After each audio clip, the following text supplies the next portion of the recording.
It's The Real News. I'm Aaron Mate. The House Budget Committee has approved the Republican plan for federal spending in 2018. Like President Trump's recent budget proposal, the House measure would massively increase military spending while sharply cutting everything else. The cuts to social programs include vital services for low-income families and their children. Advocates say all this could endanger millions of lives. Well, a new study provides a window into how. Researchers at the London School of Economics say there's a strong causal effect between child poverty and cognitive, social behavioral, and health outcomes. Karis Cooper is a researcher and doctoral candidate at the London School of Economics and Political Science. She co-authored the study, Does Money Affect Children's Outcomes? An update. Karis, welcome. Thank you for having me. Thanks for joining us. So your study is a pretty comprehensive review of the evidence we have on the effect of household income on children's development and their outcomes. What are some of the key areas that you looked at?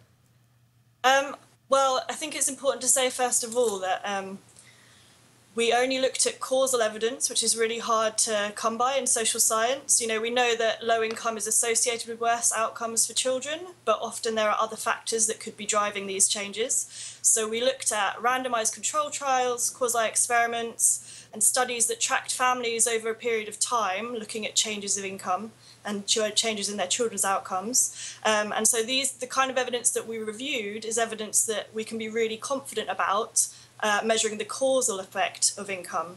We looked at a range of different outcomes, so we included cognitive development and schooling outcomes for children up to the age of 18. We looked at their physical health, and that includes things like birth weight, but also their general health. We also looked at social and behavioural development, so externalizing problems, internalizing problems, and problem behaviors. And we also measured what we call intermediate outcomes, and these are factors that we know are important for children's outcomes. So things like the home learning environment, mother's mental health, which we have some really strong evidence in relation to that, and also parenting behaviors. And we found that in each of these areas, we have evidence that when income increases, these outcomes improve, and some evidence that when income decreases, there are negative effects of that as well. So let's talk about this evidence. What causes these differences in child development? Well, there's likely to be a number of different channels. So the intermediate outcomes that I mentioned give us a clue to what's going on. We know there's a lot of strong evidence that shows that mother's mental health is really important for children's outcomes, and that's partly because mother's mental health affects their parenting behaviours. It's also likely to affect their children's outcomes for other reasons, and that's actually an area where we have a lot of strong and recent evidence that money really makes a difference. So when income decreases, mothers are more likely to experience symptoms of depression and anxiety, and when low income is alleviated by an increase in income, their mental health is likely to improve. We know that's likely to lead to improvements in children's outcomes. That's probably partly what's explaining these improvements in children's behavioural outcomes, social outcomes, and also schooling outcomes. And what degrees of poverty or low income did you look at? Well, the studies are quite varied in what they looked at. So some studies looked at whole populations in countries. So I should say this is evidence from OECD and EU countries. The majority of the evidence actually comes from the US because we were really interested in this causal evidence, and the US is more able to make use of randomized control trials and quasi-experiments looking at differences between states. So that's where a majority of the evidence comes from. And some studies focused on families that were lifted out of poverty. Other studies looked at families all the way up the income distribution that had changes in their income. So it's really from a broad evidence base. We have evidence that money really matters. And we know that it matters more at the bottom end. So some of the studies that we include, they found that increases in income were important, but only for low-income groups. So increases in income for middle-income families didn't make as much difference as increases in income for those at the lowest end of the income distribution, so households in income poverty. So I want to add some of the neuroscience angles here because it's very interesting. There are studies that show there's a link between poverty and children's brain development. And there was a piece in The New Yorker a few years ago called What Poverty Does to the Young Brain by Madeline Ostrander. And I want to just share with you a couple of interesting examples that she gave. So she talks about a study in the journal Nature Neuroscience where researchers from 9 hospitals looked at more than 1,000 children, and they collected DNA samples, they made MRI scans of children's brains, and collected data on their family's income level and background. And they gave them a series of tests. And one of the interesting things that they found, more educated families produce children with greater brain surface area and a more voluminous hippocampus.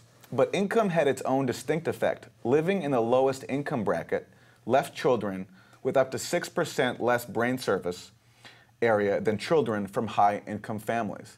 So that's a neuroscience angle here, talking about the link between poverty and actually how children's brains develop. Mm-hmm. Yeah, so none of the studies we reviewed were neuroscience studies, but I think that kind of evidence complements what we found. Some of the other areas that we measured were things like, as I said before, physical health, social behavioural development, but also things like food sufficiency. So we found that income makes a big difference to food sufficiency. So I think these kind of different, it's easy to see how there are lots of pathways by which income can affect children physically, their physical health, or in the case of the neuroscience evidence you're talking about, their brain development, as well as their educational outcomes, their home environment, the kind of stress that is experienced within the household. You mentioned food, so I want to get to the policy implications of your study. But before I do, I just want to share one more, because it's just fascinating to me.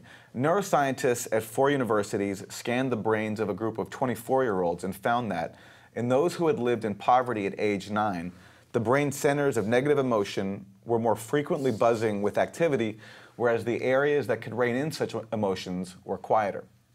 So, getting to the policy implications here, what do you think are the major lessons we can take away from your study in terms of setting social policy? Well, I think it really underlines the importance of protecting family incomes. So, for instance, in the UK, we've had an increase in child poverty, and it's forecasted to increase even further. And so this suggests that we already know that children from low-income households are doing worse than other children, and they're likely to be, this gap between them and other households, other children from other households, is likely to get even wider if we don't do things to ensure that families have enough income to meet their basic needs. It suggests that we cannot just spend on schools or invest in parenting classes or, I'm not saying those things aren't important, but this evidence shows that actually family income really, really matters for children's development. And if child poverty is increasing, you're kind of fighting a losing battle if you're going to be spending on other areas, but at the same time, family incomes are going down. It's very unlikely that you're going to be able to protect children's outcomes. What I mean by protecting family incomes is not just ensuring that work pays enough, because we know that over 50% of people that are in poverty are actually in working households. This also means making sure that benefits, when people need to rely on the social security, the safety net, that benefits also meet families and children's needs. And as I said, in the UK, this is not what's happening at the moment. We've actually got a benefit freeze. So families that already don't have much money, their incomes are being squeezed even more. And this evidence really underlines the need to address this and to start changing the way that we do policy.